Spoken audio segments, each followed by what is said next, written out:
Everyone welcome back to my channel. तो friends, आज की क्लास को बहुत ध्यान से समझना क्योंकि इससे आपको इंग्लिश बोलने में काफ़ी हेल्प होने वाली है। तो हमारा पहला सेंटेंस है तुम ये कर सकते हो। वाक्य के अंत में क्या आ रहा है? सकते हो। सकते के लिए इंग्लिश में कैन वर्ड का यूज़ करते हैं, तो इंग्लिश में ट्रांसलेशन क्या हो जाएगा?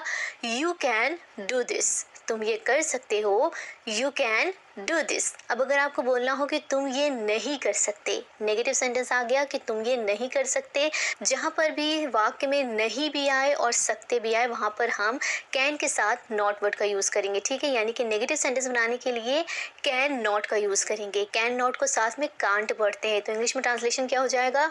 You can't do this, you can't do this. क्या तुम ये कर सकते हो? अब इस सेंटेंस को ध्यान से देखिए, यहाँ पर हम सवाल पूछ रहे हैं, क्वेश्चन कर रहे हैं कि क्या तुम ये कर सकते हो। यहाँ पर हम सेंटेंस में ट्रांसलेशन करने के लिए कैन वर्ड को सबसे पहले रखेंगे। जब भी हम क्वेश्चन करेंगे वहाँ पर हम कैन को सबसे पहले रखेंगे, ठीक है।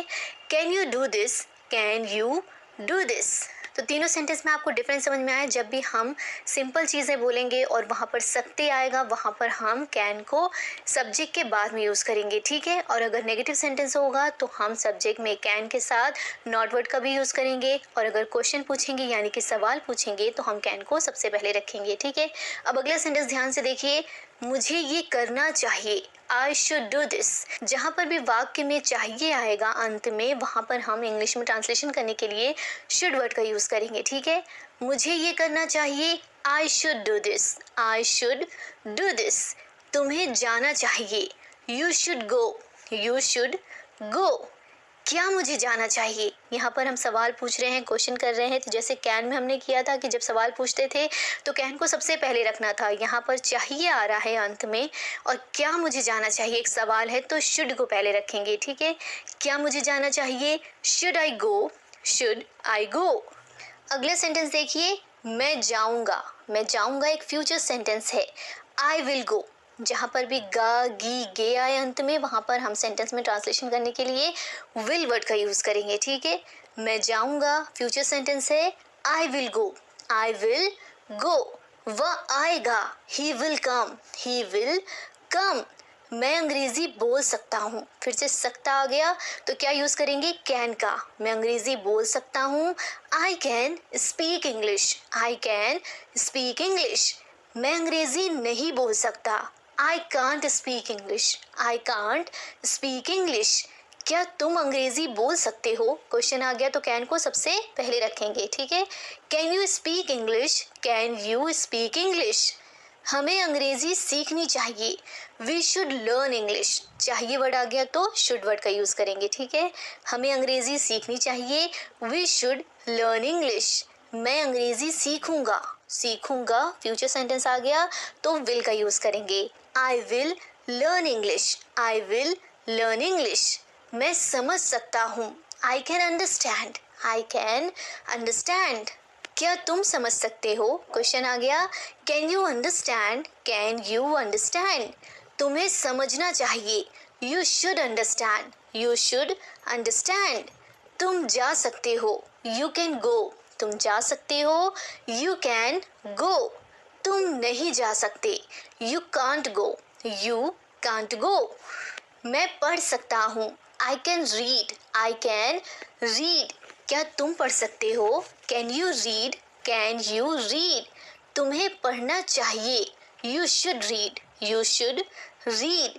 क्या मैं अंदर आ सकता हूँ? Can I come in, can I come in. क्या मैं यहाँ बैठ सकता हूँ? Can I sit here, can I sit here.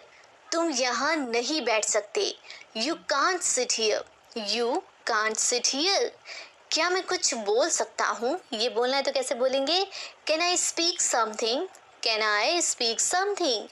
आपको ऐसा नहीं कहना चाहिए। चाहिए आ गया तो इंग्लिश में ट्रांसलेशन करने के लिए किसका यूज़ करेंगे? शुड का। You should not say that, you should not say that. अब मुझे क्या करना चाहिए? What should I do now, what should I do now. क्या मैं आपका फ़ोन इस्तेमाल कर सकता हूँ?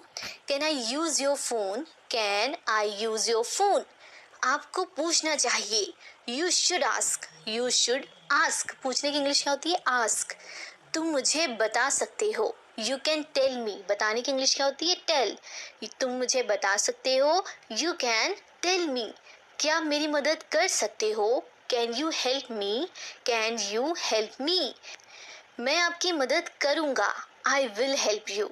इस सेंटेंस में विल वर्ड का यूज क्यों हुआ है? क्योंकि ये एक फ्यूचर सेंटेंस है, गा आ रहा है लास्ट में, ठीक है। मैं आपकी मदद करूंगा, आई विल हेल्प यू। हमें सभी की मदद करनी चाहिए, we should help everyone, we should help everyone. क्या मैं आपसे बात कर सकता हूँ? Can I talk to you? बात करने की इंग्लिश क्या होती है? Talk. Can I talk to you? मैं आपसे बात नहीं कर सकता, I can't talk to you, I can't talk to you.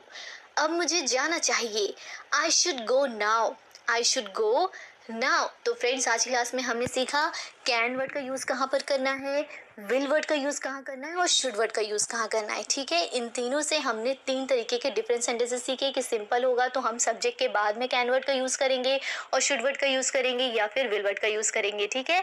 जैसे भी सेंटेंस होंगे उसके अकॉर्डिंग, ठीक है। जैसे कि अगर लास्ट में सकता आएगा, सकती आएगा, सकते आएंगे तो वहाँ पर हम कैन वर्ड का यूज़ करेंगे, और अगर लास्ट में चाहिए आएगा तो सेंटेंस में ट्रांसलेशन करने के लिए हम शुड वर्ड का यूज़ करेंगे। और अगर सेंटेंस फ्यूचर सेंटेंस होगा, जैसे कि गा, गी, गे आएगा लास्ट में, तो वहाँ पर हम विल वर्ड का यूज़ करेंगे, ठीक है। तीनों का हमने पॉजिटिव देखा कि पॉजिटिव में हम सब्जेक्ट के बाद में यूज़ करेंगे, और अगर नेगेटिव होगा यानी कि हम किसी चीज़ के लिए मना करेंगे तो वहाँ पर हम कैन, शुड और विल के साथ में नॉट वर्ड का भी यूज़ करेंगे, ठीक है। और अगर हम क्वेश्चन पूछेंगे तो वहाँ पर हम कैन को, शुड को और विल को सेंटेंस में सबसे पहले रखेंगे, ठीक है। तो ये बात समझ में आ गई, इससे आप डिफरेंट तरीके के सेंटेंसेस बना और बोल सकते हैं। तो आज की क्लास में बस इतना ही। आई होप कि आपके लिए आज की क्लास हेल्पफुल रही हो। अगर हाँ तो इस वीडियो को लाइक कीजिए और कमेंट करके बताइए मैं वहाँ जाऊँगा इससे इंग्लिश में कैसे बोलेंगे। And don't forget to like, share and subscribe.